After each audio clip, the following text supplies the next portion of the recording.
Hello, today we're reading from Ptolemy's Tetrabiblos, Book 2, Chapter 9. The quality and nature of the effect. The discrimination of the peculiar properties and character of the effect about to be produced, and of its good or evil nature, occupies the fourth and last division of this part of the subject. These properties must be gathered from the power of the stars which control the ruling places, and from the contemperament created by their relative admixture with each other in the places which they control.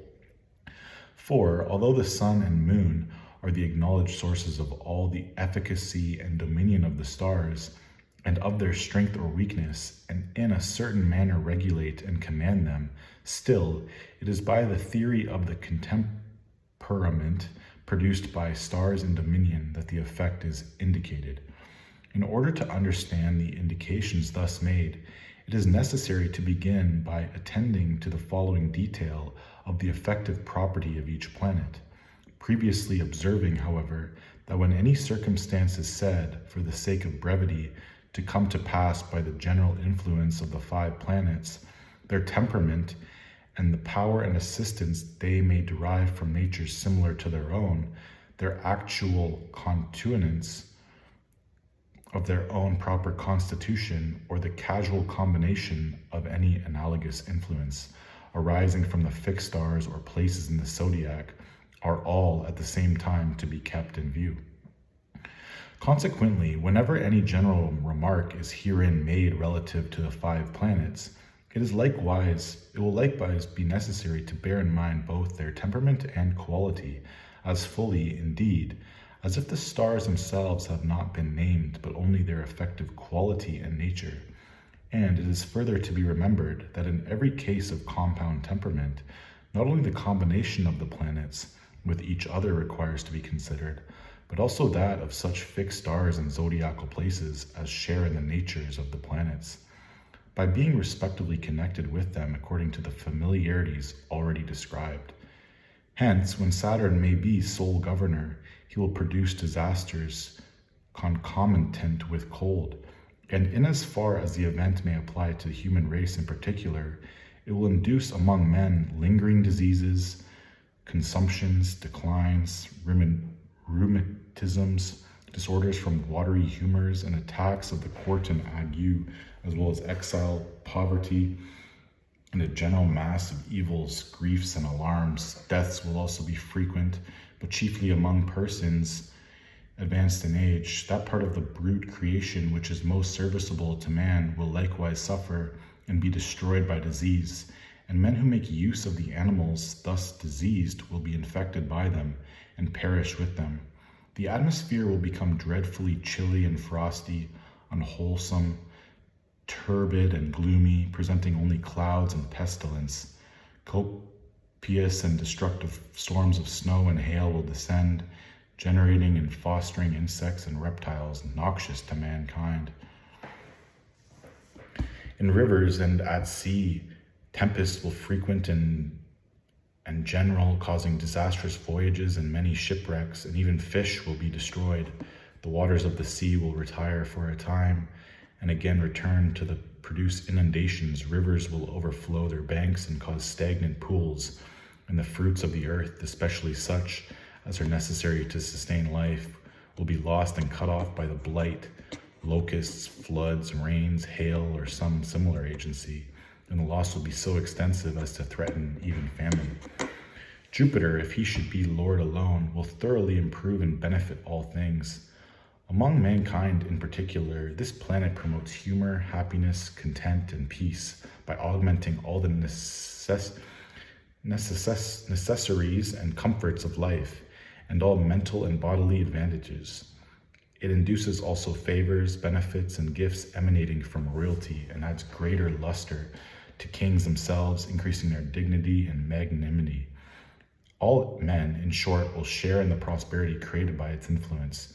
With regard to the operation of the event on brutes, those which are domestic and adapted to man's service will be multiplied and will thrive, while others which are useless and hostile to men will be destroyed. The constitution of the atmosphere will be healthy and temperate. filled with gentle breezes and moisture, and favorable to fruits.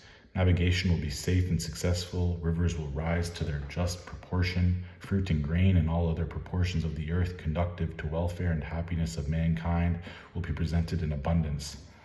Mars, when governing alone, generally causes such mischief and destruction as are concomitant with dryness.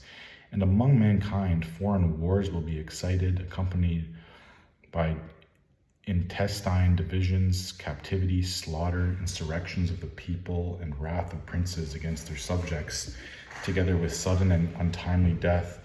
The consequence of these disturbances, feverish disorders, tertian agues, and hemorrhages will take place and will be rapidly followed by painful death, carrying off chiefly youthful persons, and conflagration, murder, impiety, every infraction of the law, adultery, rape, robbery, and all kinds of violence will be practiced.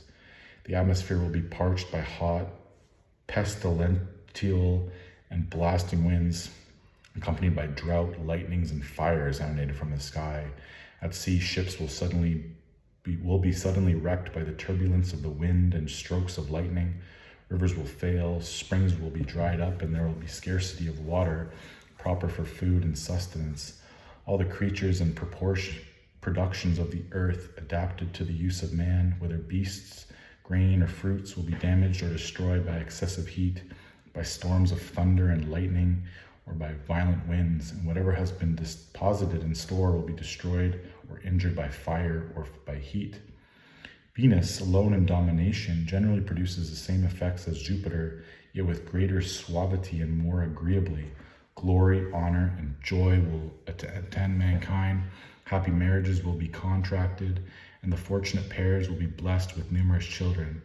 Every undertaking will proceed prosperously. Wealth will increase, and the conduct of human life will be altogether pure, simple, and pious. Due reverence being paid to all holy and sacred institutions, and harmony subsisting between princes and their subjects.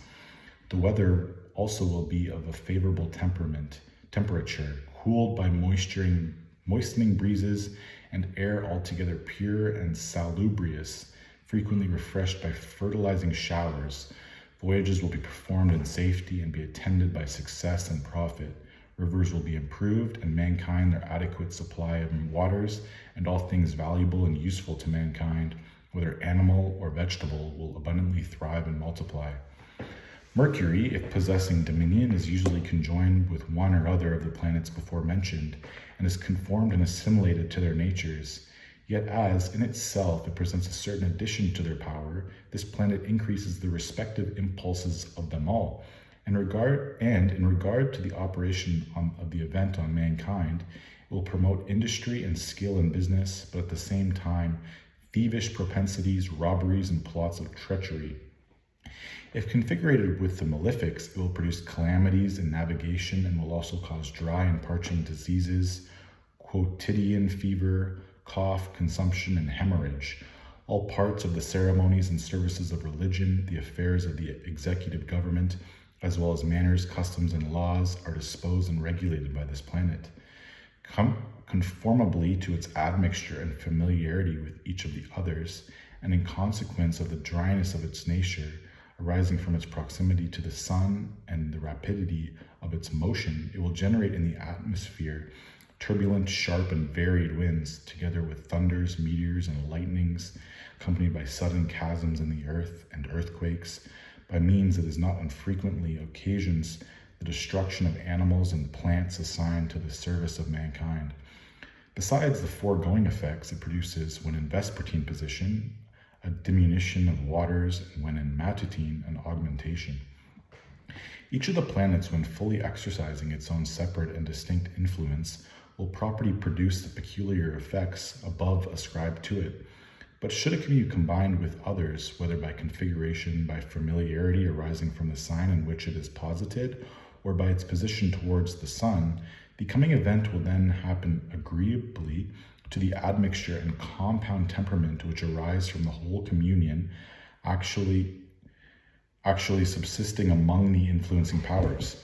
It would, however, be business of infinite labor and innumerable combinations, quite beyond the limits of this treatise, to set forth fully every contemperament and all configurations, in every mode in which they can possibly exist, and the knowledge of them must therefore be acquired by particular discrimination in every instance, under the guidance of the precepts of science. Yet the following additional mark must not be omitted. The nature of the familiarity subsisting between the stars, lords of the coming event, and the countries or cities over which the event will extend, requires to be observed, for should the stars be benefic and their familiarity with the countries liable to sustain the effect by unimpeded by their opposing influence, they will then exercise the favorable energies of their own nature in a greater degree. And on the other hand, when any obstacle may intervene to obstruct their familiarity, or when they themselves may be overpowered by some opposing influence, the advantages of their operation will be diminished. Again, should the stars, lords of the coming event, not be benefic but injurious, their effect will be less severe, provided they may either have familiarity with the countries on which the event will fall, or be restrained by some opposing influence. If, however, they should have no such familiarity and not be subjected to restraint by any others, endowed with a nature contrary to their own and possessing a familiarity with countries in question, the evils which they produce will then be more violent and intense, and all these general affections of whatever kind, whether good or evil, will be principally felt by those persons in whose individual nativities there may be found the same disposition of the luminaries, which are the most essential significators, or the same angles as those existing during the eclipse, which operates the general affection. The same remark equally applies to other persons in whose nativities the disposition of luminaries and of the angles may be in opposition to that existing during the eclipse. With respect to these coincidences, the partile agreement or opposition of the ecliptical place of the luminaries to the place of either luminary in a nativity produces an effect at least capable of being guarded against. Thanks for listening.